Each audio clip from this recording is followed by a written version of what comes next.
My name is Mike Gresham. I'm a Senior GIS Analyst from Inland Rail, the Australian Rail Track Corporation, who have been charged with the responsibility of delivering the Inland Rail project on the east coast of Australia. A little bit of background on myself. I've been in GIS for the best part of 17, 18 years now. Worked in various industries, and finally settled on rail, and have been at Inland Rail for 4 years now. But I'm going to be discussing the area of land acquisition on the Inland Rail project, and really just the complexities that we've experienced, and the general difficulties that come with such a project at this scale. But without further ado, we'll jump into it.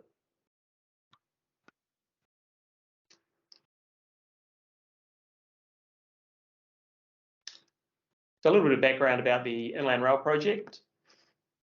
It's a once in a generation nation building project that aims to really change the way that freight's moved across the eastern states. It's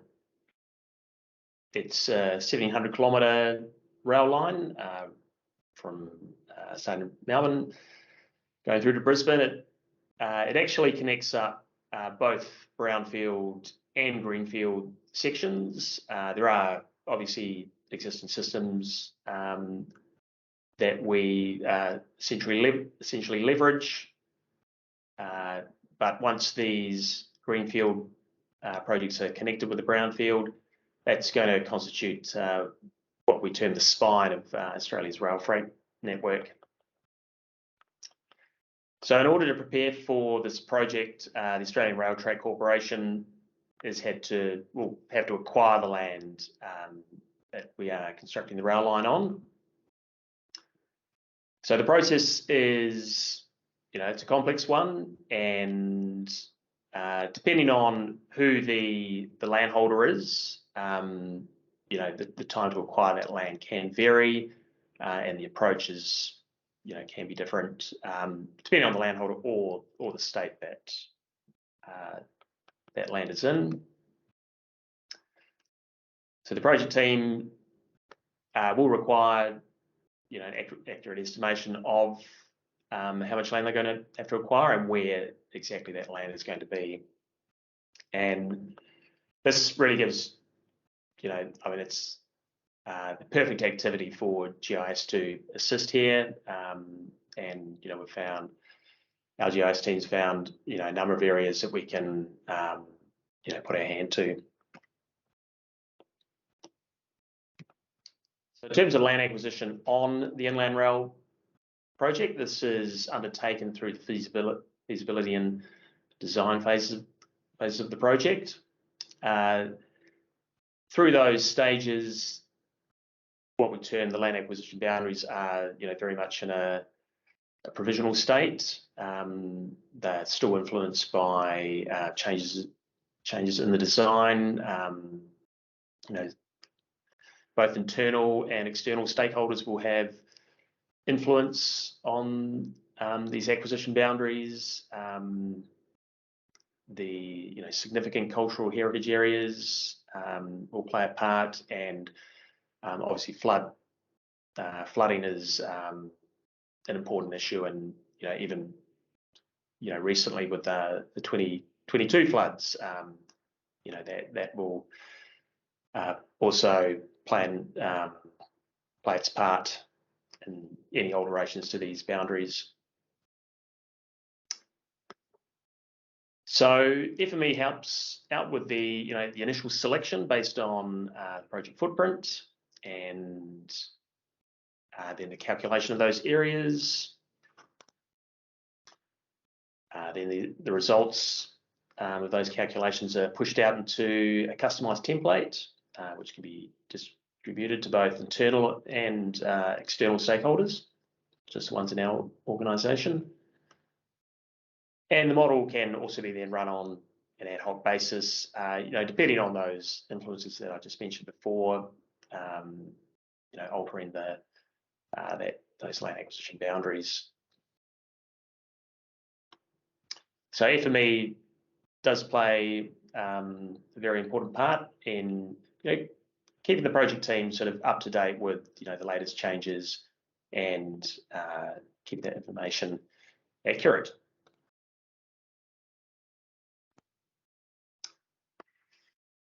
So in terms of this process, the sequence of events, the initial creation of those land acquisition boundaries, which get termed the lab around our offices. There is also, so the land acquisition boundaries are that's the land that's going to be acquired by ARTC. However, once the land's acquired, we can actually develop the licensed construction areas, which are very, very similar, but those are the areas where the construction authority will have license to construct the inland rail project on.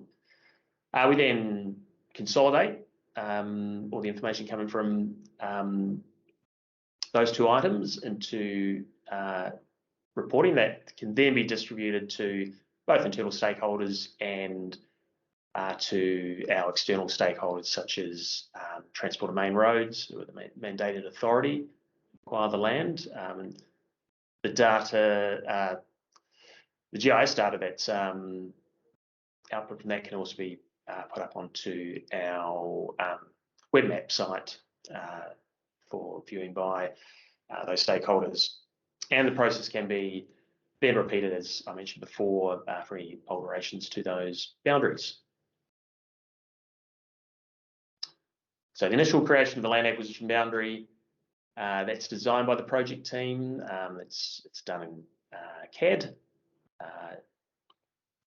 It is then further refined. Once it comes into GIS, we can snap it to any, if the snapping is required, snap it to some of our critical boundaries,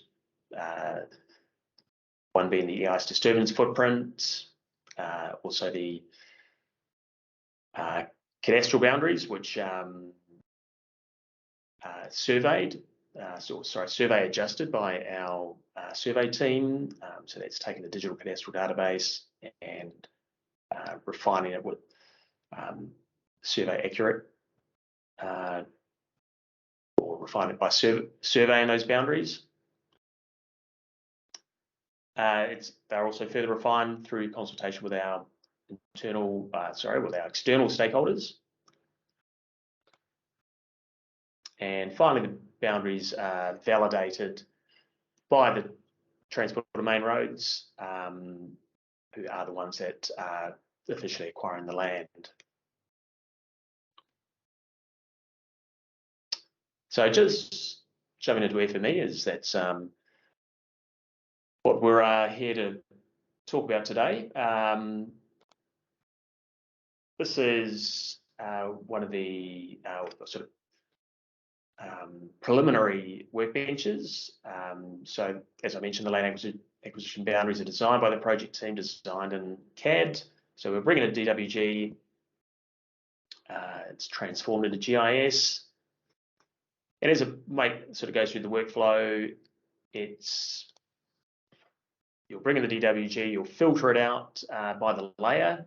For those who are familiar with CAD drawings, it will be filtered on the layer before it's pushed out into GIS. It's also filtered by sub-project.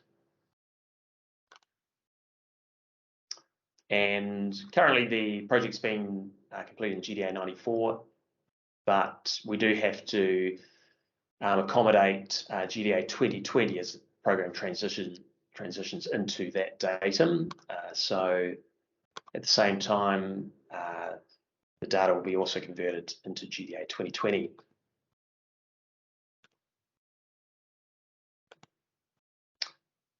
And as I mentioned, they are refined. Once it comes through to GIS, we'll use primarily the anchor snapper just to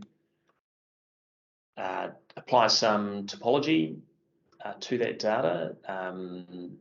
We haven't gone the full extent to use some of the other topology tools in FME, but the anchored snapper does a very good job, using the cadastral boundaries, which have been survey adjusted as that anchor, and then snapping firstly the land access boundaries, the land acquisition boundaries, and then subsequently the licensed construction areas to those cadastral boundaries. So upon completion of that, you've actually got your layers have been refined and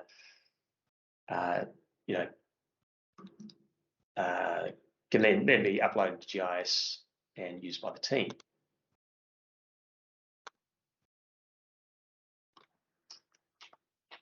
So in terms of creating those land acquisition areas, those first selected using what we call our EIS disturbance footprint. That is an area that's been approved or is currently subject to approval, but we are hoping it will be approved by the Office of the Coordinator General here in Queensland. I'm talking specifically about Queensland projects at the moment.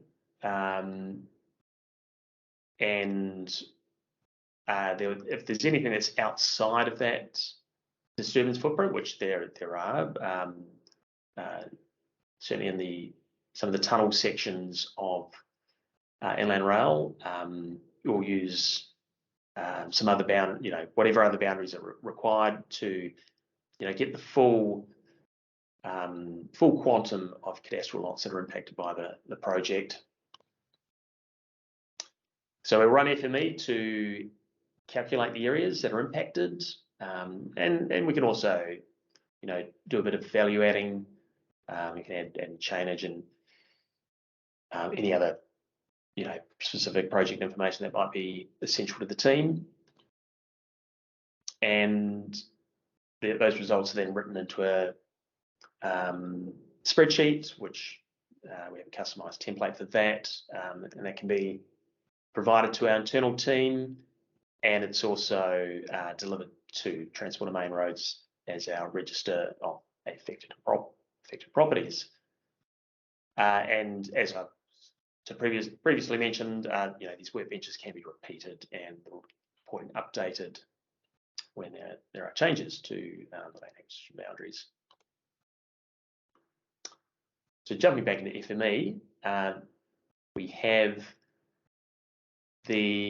probably the major workbench in this process, and this is the actual creation of the acquisition boundaries and the breakdown of or the calculation of the impacted areas. So breaking this workbench down a little, for those who are aware of cadastral data and the intricacies with cadastral data, it's not just a flat layer. You've actually got a hierarchy to that data. So an important first step is really to filter out, the base lots from other cover types such as the volumetric, the easements, and the strata lots. So it's essential to divide it up into those different coverage types, cover types first, and then do your calculations based on each of those cover types.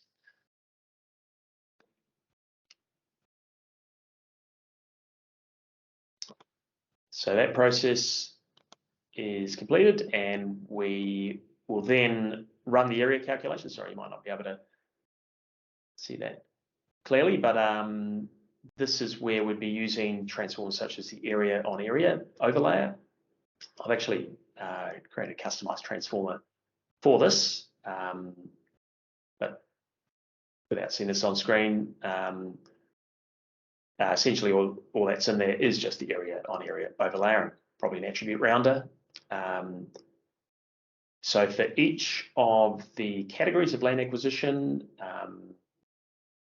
there's about 4 or 5 of those. It'll be pushed through these series of transformers where it'll be split up based on cadastral lot, and then those areas are calculated.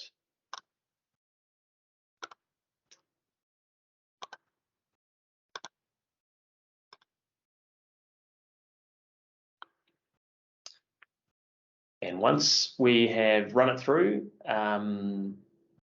for each of those land acquisition types, we've got a host of or a series of feature joiners that'll bring all that data back together prior to pushing it out into both spreadsheets and feature classes.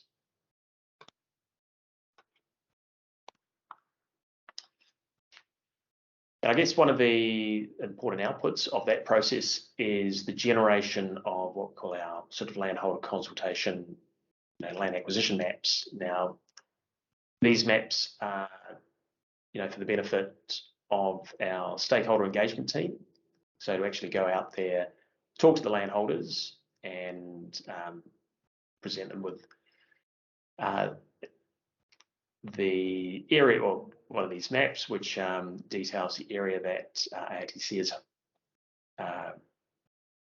proposing to acquire. So it's important that we get the step right, and that what we're presenting to the landholder is an accurate estimation of what is going to be acquired. The worst thing is to have to repeat this process with multiple maps. You really want to get this right the first time if you can. So part of that process that I showed before also produces a CSV, which helps run a map series using Python, which sort of extends it a bit more than your typical map series in ArcGIS Pro, where you can actually customize the file names.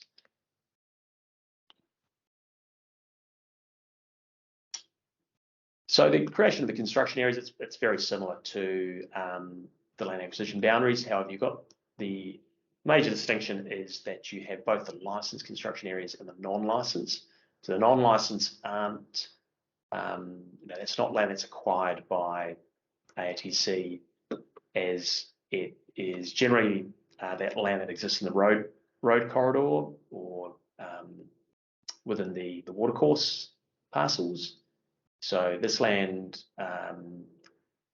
will be used for construction purposes, but it's not acquired by Inland Rail. So the construction authority has to negotiate with the local government authority to use that land during construction. So again, a very similar process. The boundaries are refined again in GIS, and again they're uploaded for viewing by both internal and external stakeholders. And we produce another series of maps for a different purpose. These maps are really to assist the construction authority with their during the construction period.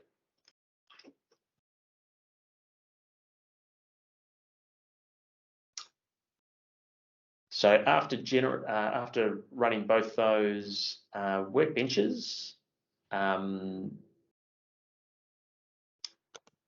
we need to merge essentially the spreadsheet outputs from that, and they'll be pushed into a template, and then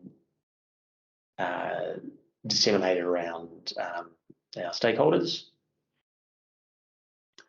And again, if there's modifications to those areas, we can repeat that reporting. So jumping into that workbench, you've got all your spreadsheets on the left-hand side in the feature readers. you're bringing them through. We're using feature joiners just to merge those spreadsheets. We're using null attribute mappers, attribute rounders just to clean up that data or clean up the gaps in the data. And at the same time, we're running statistics calculators, to throw in some stats on, say, tenure or ownership, who actually owns the land. So it's just a bit of supplementary information about the team. And that's just an example of how that register will look. But certainly using templates in FME for spreadsheets is, once you've got them set up, they're a fantastic way to push data in, and you can you set your Excel template up with formulas, or style it any way you like, and it makes for a nice professional product at the end of that. So you might be able to notice down the bottom, these have been the data gets pushed into both tenured land and non-tenured land. For those who know the cadastral data, freehold and non-freehold land don't necessarily go particularly well in the same table. So they've been partitioned, and you've got your interests and easements and your results from that, those statistics calculations you were producing before. And as we mentioned previously, this information gets pushed up into the web, and it can be viewed by any stakeholder really, or any external stakeholder on Inland Rail, and there are a huge number.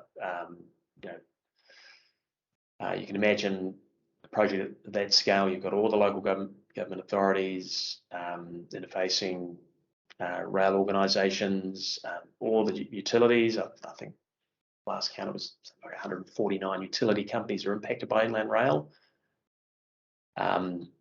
So there's a lot of people that want to see the project and see the latest design on the project, and just understand what is the impact to their organisation. So in terms of future steps with this process, look, there's always the chance to add more value to the for the project team. So there's no reason why we can't add more information into the reporting that we do. We are hoping to integrate this with our updated property management acquisition solution. That's just come online as a month ago, and is well overdue for our organisation. But this process will need to be integrated with that. We're still adjusting our cadastral parcel layer as our survey team sort of works through each of the individual projects. So again, these models will have to be rerun to cater for that. And look, we're hoping to that this will sort of almost create work with a lot of our stakeholders, and we're expecting them to come back to us to ask for solutions to some of their work as well. So a quick wrap up. Look, for a project of this scale, GIS can play a role in so many areas. We've only just talked about land acquisition today, but it's integral for the project teams prior to the survey team coming in there and actually creating their resumption plans, which are it's the final step when you go to resume a landholder's land. But GIS has been just integral with providing the project team with up-to-date information on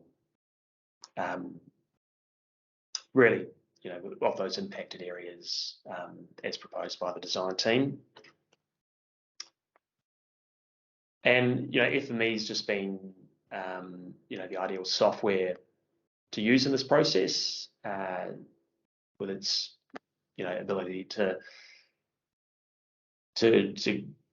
complete these complex sort of area calculations, and then at the same time, to be able to, push out into these customized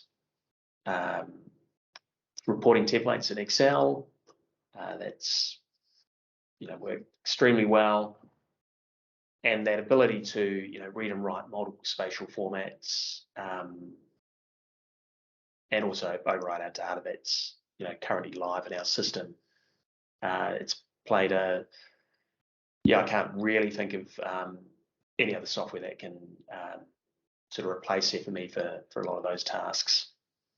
That's really a wrap up of my presentation today, and thanks for attending. And look, if there's any questions, please come back to me.